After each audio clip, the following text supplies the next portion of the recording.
I'm John Strum, and this is Real Talk MS.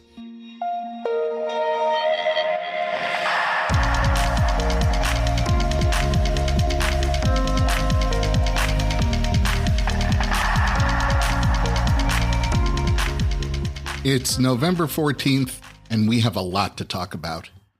If you're someone who's living with MS, you probably don't need me to remind you that multiple sclerosis is hard to diagnose. And so MS ends up being misdiagnosed way too often, which leaves some people who don't have MS receiving expensive disease-modifying therapy that they don't need, and it leaves other people who do have MS still not being treated with the disease-modifying therapy that's been shown to slow disability progression and preserve their quality of life longer. All because doctors are getting the diagnosis wrong. And that hasn't gone unnoticed. A team of international experts sponsored by the America's Committee on Treatment and Research in MS has published a paper that provides updated guidance for healthcare professionals on clinical approaches to diagnosing MS. Returning to the podcast to talk about diagnosing and misdiagnosing MS is the lead author of that paper, Dr. Andrew Solomon. But before we get to my conversation with Dr. Solomon, there are a few other things that you should know about. Neurofilament light chain, also referred to as NFL, is a protein that's released into the bloodstream as a result of nerve damage in the central nervous system. And the results of a large study from the University of California, San Francisco demonstrate that elevated levels of neurofilament light chain in the blood can predict MS disability progression 1 to 2 years before that disease worsening actually occurs. In this study, researchers measured the NFL levels in 1,899 MS patients who were already being followed in 2 different studies. One study being conducted by the University of California, San Francisco was following 609 people who were living with MS, and a study in Switzerland was following 1,209 people who were living with MS. In both of these completely different studies, participants were already receiving annual assessments that included assessing their neurofilament light chain level for up to 10 years. So the UCSF research team compared trends in NFL levels with the timing of confirmed disability worsening, which in this case was defined as a meaningful increase in the patient's expanded disability status score, or EDSS, that was confirmed in a follow-up visit with their neurologist at least 6 months later. Just as a quick refresher, EDSS is the method that neurologists use to quantify disability in MS. It uses a scoring system of between 0 and 10 to characterize the level of disability in someone living with MS. And the result of this analysis showed that NFL levels were notably higher about a year before confirmed disability worsening that was associated with an incomplete recovery from an MS relapse. Now, we also know that disability worsening can occur independent of relapse activity. And in those cases, NFL levels still tended to rise, but the increase was more gradual, anywhere from 1 to 2 years before disability worsening was confirmed in clinic. This evidence would seem to validate neurofilament light chain as an early biomarker of future disability worsening. Keep in mind that an individual's NFL level can be measured in a simple blood test. So, seeing an increase in a patient's NFL level could prompt a neurologist to adopt a more aggressive MS treatment strategy, and that could mitigate that future disability worsening. Now, there are a lot of coulds in that last sentence, which means that there are opportunities for future clinical trials to determine whether a more aggressive clinical response to an increase in a patient's NFL level might mitigate or eliminate that disability worsening that's going to occur 1 to 2 years later. If you'd like to review the details of this study, you'll find a link in today's show notes. Since 2018, we've been following the progress of ATA-188, an investigational stem cell therapy from Atara Biotherapeutics. This therapy used programmed T cells to seek out and destroy B cells that were infected with the Epstein-Barr virus. Evidence shows that the Epstein-Barr virus is a trigger for MS. And the theory behind ATA-188 was if you could eliminate the immune cells that carried Epstein-Barr virus in people who were living with MS, you could mitigate their MS itself.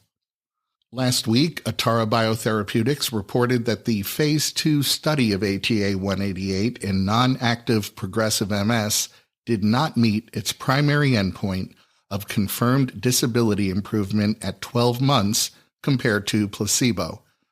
The company also reported that fluid and imaging biomarkers failed to provide any further supportive evidence, and as no benefit was identified, the company plans to stop the clinical trial.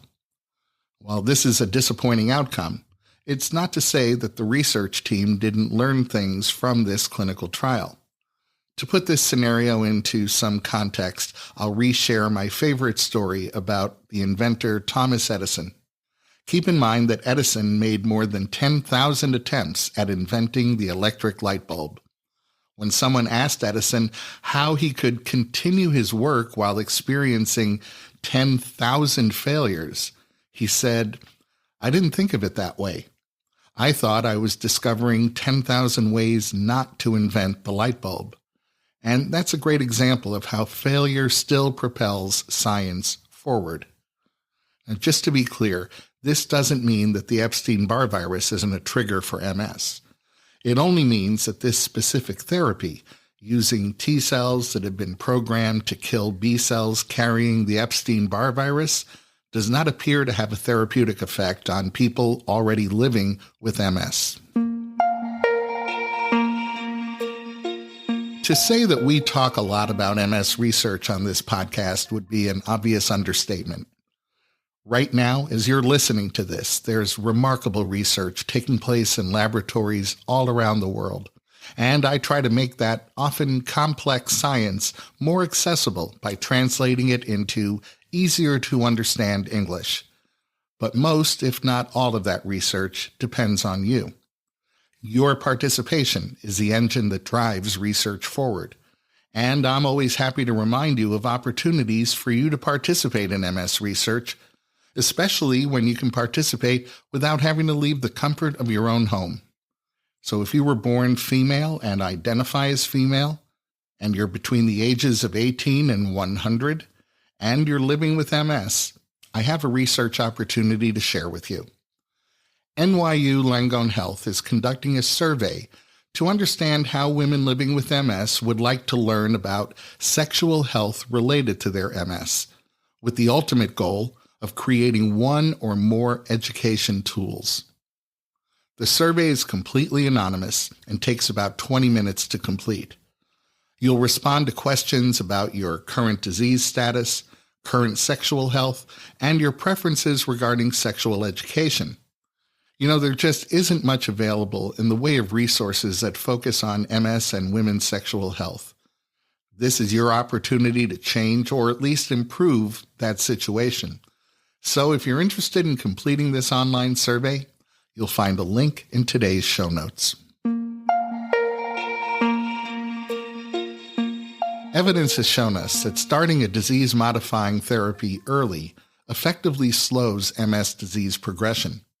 Well, now there's evidence that reminds us that it isn't just about starting that DMT, it's about adhering to your treatment plan and staying on that DMT. Results from a real-world study out of Italy show that a high level of adherence to a disease-modifying therapy is associated with a 25% lower risk of experiencing moderate to severe MS relapses among previously untreated people living with MS compared with those who fail to adhere to their DMT. Now, high adherence in this study was defined as having access to disease-modifying therapy for at least 80% of the days in a given period of time.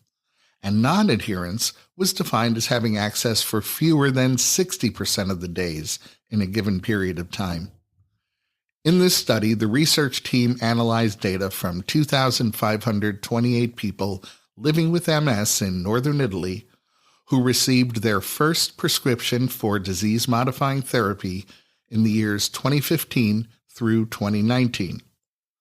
And over a 5-year follow-up period, 13.5% of these patients had at least one moderate to severe MS relapse, which was defined as admission to a hospital or emergency room for MS, and or the use of corticosteroids at a dose of at least 0.5 grams per day for 5 days. The result of the analysis showed that compared with patients who had access to their DMT for fewer than 60% of the days covered, those patients who had access to their DMT for at least 80% of the days covered had a 25% lower risk of experiencing moderate to severe relapses.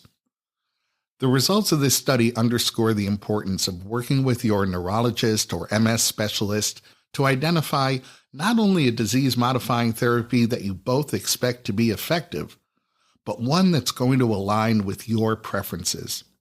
I think it's pretty easy to imagine that someone is going to be more likely to adhere to a treatment plan that aligns with their personal preferences.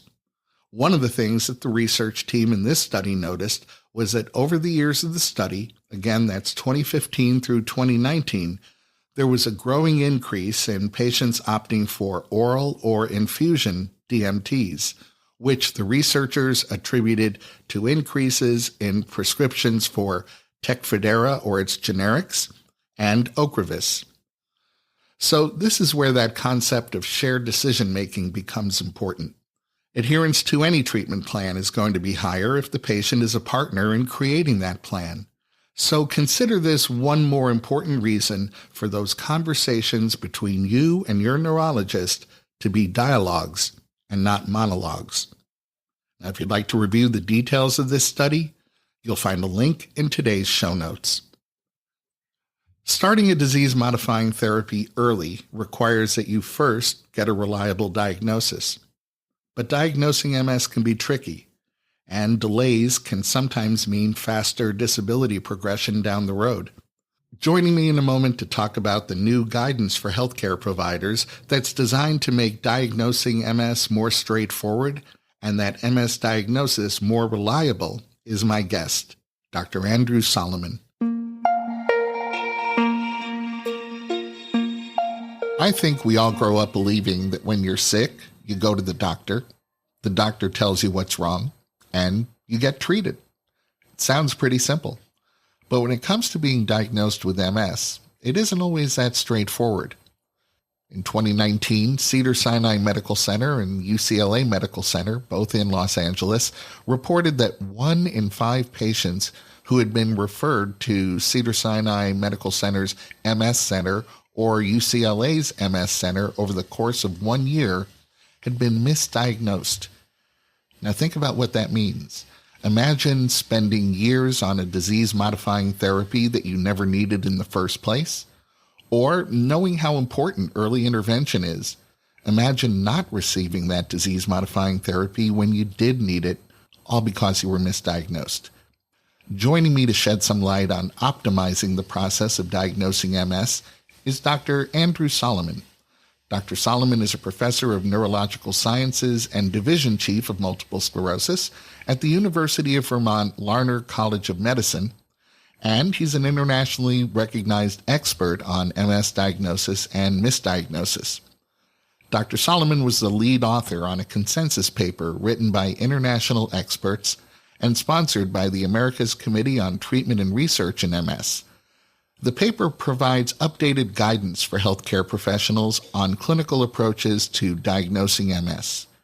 Welcome to the podcast, Dr. Solomon. Thanks for having me. I'll start by asking the obvious question. Why is MS so difficult to diagnose? MS can certainly sometimes be quite difficult to diagnose. I think the short answer is that there's so many ways in which MS can affect a patient and the nervous system and produce symptoms. We like to say it's a heterogeneous disorder. There are a variety of ways patients can first have symptoms, and that can make it hard sometimes to differentiate MS from other disorders. Can you explain what the McDonald criteria is and its role in diagnosing MS? Part of the reason why MS diagnosis is hard is we don't have a test for MS. So unlike other disorders, we don't have a blood test or that can just tell us, with high probability what the diagnosis is, or rule it in or rule it out. So MS is a clinical diagnosis. It relies on a neurologist synthesizing and thoughtfully considering a lot of different data, how a patient describes their symptoms, what their neurologic exam, like a physical exam, shows, other data from MRIs, what MRIs findings a patient might have on their brain MRI or spinal cord MRIs, and the results of different tests, blood tests, and sometimes we evaluate spinal fluid by something called a lumbar puncture. The McDonald criteria is something that helps predict a diagnosis of MS utilizing all that information. So this is a criteria for the diagnosis of MS, but it relies on a neurologist first identifying a syndrome or a constellation of symptoms and neurologic exam findings or MRI findings typical of MS. So they have to think about and rule out other disorders, better explanations for what the patient is experiencing in order for the McDonald criteria to work. So the McDonald criteria has sort of a number of pillars. So that's one of them is no better explanation, right? So we have to rule out other disorders in the process of using this diagnostic criteria, and in order to use it, in fact. And then we have to identify a patient with a syndrome that's typical for MS. These include things like optic neuritis or inflammation of the optic nerve, myelitis, inflammation of the spinal cord, a variety of syndromes associated with inflammation in the brainstem, which is an area between the brain and spinal cord, type of progression of neurologic symptoms over a year. Some of these are quite typical presentations for MS. So that's a starting point. We need to look for some explanation for those symptoms in order to use the McDonald criteria, something we call objective evidence of a lesion. So an area in the nervous system that explains the symptoms. So we look either by our neurologic exam or an MRI. And then there are two other elements of the McDonald criteria called dissemination in space and time. So there are different ways to fulfill these elements of the diagnostic criteria, but we're making sure that there's different areas of the nervous system that are involved, which is quite typical for MS, dissemination in space, and that there's evidence of disease over time, that there's changes over time that's typical of MS. So all of these elements are kind of key in order to confirm a diagnosis, but it's tricky because you have to be constantly thinking about other disorders that can mimic MS throughout this process. I'm going to circle back to some of those other disorders in just a moment. I've heard it said that time equals brain. Can you talk about why getting a timely and accurate MS diagnosis is so important? Yeah, I mean, I think the short answer is that the sooner we diagnose somebody, the earlier they can start treatment for MS. And there's been a lot of evidence in the last few years in particular that early treatment of this disease results in less risk of disability.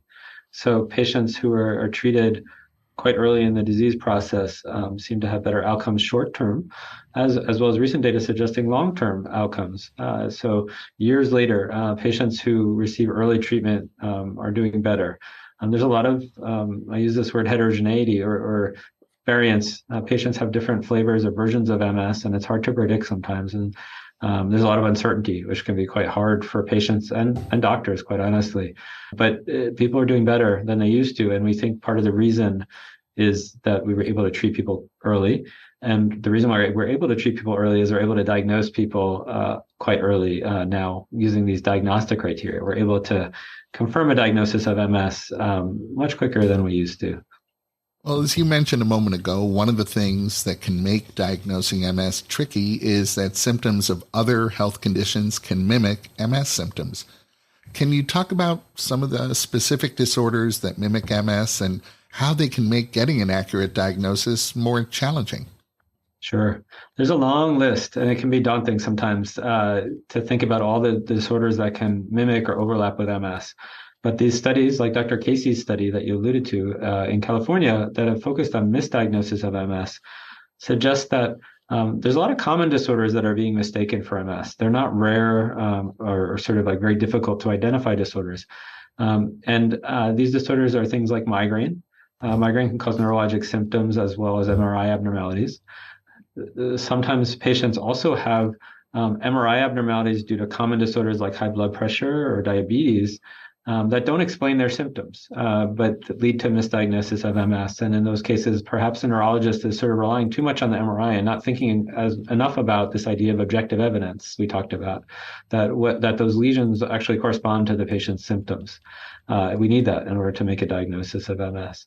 Some of these misdiagnosis studies suggest that sort of an over-reliance on MRI, where we talked about earlier, to make a diagnosis of MS, the clinical findings, the symptoms and the neurologic exam matter just as much as the MRI. And I think some of us are relying a little bit too much on MRI to make the diagnosis sometimes, and not thinking critically about the clinical symptoms.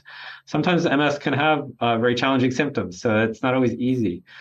So we see common disorders, we see other autoimmune disorders that can have central nervous system manifestations that are mistaken for MS sometimes. And there are clues, if we ask carefully sometimes, of patients, if they're having other symptoms outside the nervous system, that might give us a clue that they have something other than MS and something that involves their joints, for instance. And lastly, there are a couple of disorders that we used to think were MS, that we now know are actually different than MS. They have a different underlying cause, they have a different prognosis, and they have different treatment. And these have long names. One is called myelin oligodendrocyte glycoprotein associated disease, and one is called neuromyelitis optica spectrum disorder. And these disorders can present quite similarly to MS, but there are tests to diagnose them, and there's diagnostic criteria. And these disorders, have been misdiagnosed with MS. And so there's growing appreciation for how to recognize those disorders rather than MS. MS is still quite common. So many patients who present with syndromes typical for MS still have MS, but we need to think about these other disorders too. Well, to that point, as I mentioned when I introduced you, you were the lead author in a paper that provides updated guidance for healthcare professionals in arriving at that differential diagnosis. Can you share some of the ways or how the guidance has been updated? Sure. In some regards, there are diagnoses we just didn't know about. And, when the last paper was published on this topic, a last consensus paper, was in 2008. And so there's a number of new syndromes that have been identified that can cause optic neuritis or MRI findings that are similar to MS. And we have clues in this paper we call red flags that might help guide clinicians towards those disorders rather than MS. I think we also have learned to appreciate that there's more nuance in untangling whether optic neuritis, for instance, inflammation of the optic nerve, or myelitis in the spinal cord is caused by MS or something else. So it's not enough to just identify those disorders, but there are characteristics of those disorders, the length of the lesion in the spinal cord or the optic nerve, or how the optic nerve is affected, if it's where in the optic nerve the lesion is, and these sort of things can help us get a clue that it may be something that's atypical for MS, and we should be looking at other disorders. So this paper looks at that as well, like critically at the syndromes that are typical for MS, but characteristics of those syndromes that may suggest something else. And we have a lot more data on that, I think, in the last 15 years, learning from all these other disorders. And, we collected 22 international experts to give their input on what was important for clinicians for this paper. I want to mention a couple of terms that some of my listeners may not be familiar with. Can you explain what a central vein sign and paramagnetic rim lesions are, and how they can help provide a more accurate MS diagnosis? That's a great question. These are two findings that have gotten a lot of attention in our field recently. Let's start with central vein signs. So we have known for a long time, 1800s even, that the lesions in the brain in MS caused by inflammation seem to be centered around a vein. There's something about that relationship that is very common in MS, that the inflammation sort of happens around that vein, and maybe the inflammatory cells come out of that vein there. and cause that damage. But we have only recently been able to see that on MRI using specialized sequences. And so we see that a lot of MRI white matter lesions have a vein in the middle. What turns out to be interesting is if you look at the proportion of lesions on a given MRI, so there's lots and lots of disorders that can cause what we call white matter lesions on an MRI that look like MS. But if most of those lesions have a vein in the middle, it seems pretty helpful to make a diagnosis of MS. So this idea of central vein sign is not just that you see a vein in a lesion, but that the proportion of lesions tells us something. So it's not a perfect test yet, and there's a lot of work to be done. But it seems very promising that we can use this in the future, where a patient shows up with some symptoms and they get an MRI, and we can also get some sense of how many of those lesions have a central vein. And that could also be important information to complement our diagnostic process. Paramagnetic rim lesions are sort of a similar, what we call maybe diagnostic biomarker, so a promising diagnostic biomarker. They're also an MRI finding. And these white matter lesions on MRIs that patients with MS have, some of them have a dark rim around them. Now, the finding of this rim is not in every patient. So unlike central vein, which is very, very common in patients with MS, some studies suggest about half of patients with MS have this dark rim around some of their lesions. And again, this seems like it's specific for MS. We're not seeing this in many disorders that can mimic MS. Unlike central vein, there's also some prognostic importance for this finding. It seems like this may represent smoldering inflammation, and some patients who have these rims may have more disability in some studies. So it's also a potential treatment target. You know, we're looking at if new treatments for MS can resolve these rims. And so it's something that will probably be used in clinical trials for new MS therapies in the future. But both of these findings are new and very exciting. But right now, if you think about it, they're still subjective, right? So somebody has to look at all these lesions and look at if there's a little dot in two different views to see if there's a vein in the middle and decide if it's the middle. And somebody has to look around this lesion and decide, is there something dark there? And how dark is how dark and like what's the threshold? Like how dark is enough to have a dark rim around the lesion? So there's some work to be done, and there's a large study going on there right now. It's quite exciting by the North American Imaging and MS Cooperative, looking at 400 patients who presented for evaluation for MS, and we're testing, you know, how well some of these new imaging biomarkers may help us with diagnosis in the future. I'm optimistic, and it's a matter of trying to figure out how to improve diagnostic accuracy with them without resulting in errors or mistakes, right? Which you know, we don't want to call something a rim or call something a central vein if it's not. And so there's a bit to figure out still, but these are very promising biomarkers, and I'm hopeful in the next 5 years we'll be using them, but it may take a little time.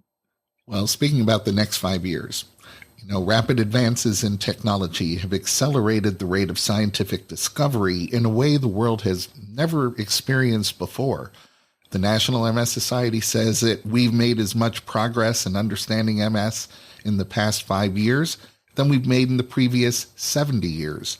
So looking ahead, how might MS be diagnosed in the future?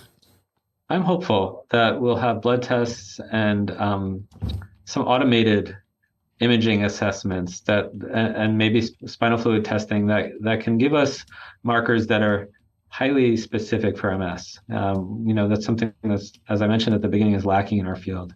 Wouldn't it be nice if somebody could get a test and we could just tell them they have MS rather than this process of ruling out other disorders and multiple tests, you know, over the course of time. So, you know, there is progress on blood tests, but not quite as much as imaging right now. But there's a lot of people looking at proteins in the blood that have shown a lot of promise at how we might manage MS and monitor disease activity. I think that's going to change. Some of those might also help us diagnose MS. And I think, you know, some of these imaging markers, like we discussed, they're just sort of tip of the iceberg. We'll find some others.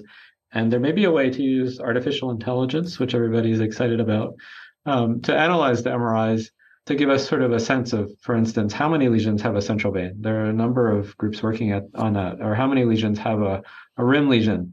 So we're not relying on, somebody squinting at an MRI to make that determination on their own.